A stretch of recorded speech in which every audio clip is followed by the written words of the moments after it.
बलूचिस्तान में Bloch liberation army का operation तीसरे दिन भी जारी है। पाकिस्तान के बलूचिस्तान में बलूच लिबरेशन आर्मी यानी BLA ने 130 पाकिस्तानी सैनिकों को मार गिराने का दावा किया है। हालांकि पाकिस्तानी सेना ने अब तक 14 सैनिकों के मारे जाने की पुष्टि की है। बलूचिस्तान पोस्ट के मुताबिक BLA ने ऑपरेशन हेरोफ के तहत बलूचिस्तान में 12 अलग अलग जगहों पर हमले किए। BLA ने बीते रविवार देर रात हमले शुरू किए थे और पाकिस्तानी सेना के कई कैंपों, पुलिस चौकियों को निशाना बनाया था। उन्होंने कई हाईवे पर नाकेबंदी की थी। BLA ने ऑपरेशन हेरोफ को बलूचिस्तान पर कब्जा करने का पहला चरण बताया है। बलूच ग्रुप ने इस ऑपरेशन को बलूचिस्तान की आजादी के लिए मील का पत्थर बताया। BLA की ओर से कहा गया है कि ऑपरेशन हेरोफ का पहला फेज था। उन्होंने इसके सफल होने का दावा किया। इस ऑपरेशन में उसके अलग अलग दस्ते और 800 लड़ाकों ने हिस्सा लिया था।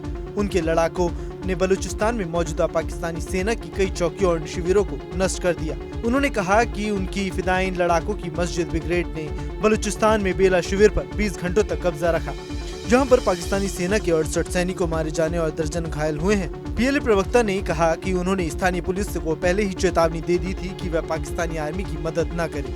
उन्होंने कहा कि पुलिस और लेवी टैक्सी वसूली करने वाले 22 कर्मचारियों को अस्थायी रूप से हिरासत में लिया गया और ऑपरेशन पूरा होने पर उन्हें सही सलामत रिहा कर दिया गया। BLA के मुताबिक पुलिस और लेवी फोर्स को बलूचों का साथी माना जाता है।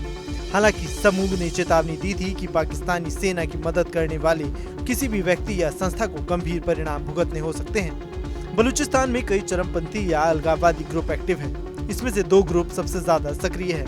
पहला बलोच लिबरेशन आर्मी और दूसरा बलूचिस्तान लिबरेशन फ्रंट। इस बार जिस बलोच लिबरेशन आर्मी ने अटैक किया है उसकी स्थापना साल 2000 के आसपास हुई थी। मीडिया रिपोर्ट्स के मुताबिक इसका उद्देश्य एक अलग बलूचिस्तान राज्य की स्थापना करना है। BLA दावा करता है कि वह अपनी स्थापना के बाद से ही पाकिस्तान सरकार की ओर से बलूचिस्तान के संसाधनों का अवैध दोहन, नौकरियों और मानवाधिकारों के मामलों में क्षेत्र के यहाँ के लोगों के साथ दुष्व्यवहार के खिलाफ लड़ रहा है।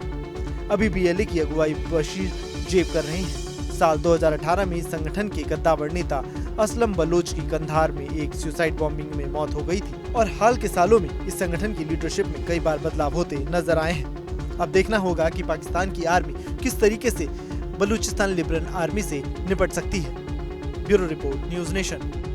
न्यूज नेशन अब व्हाट्सएप पर खबरों के ताजा अपडेट के लिए न्यूज नेशन के इस QR कोड को स्कैन करें।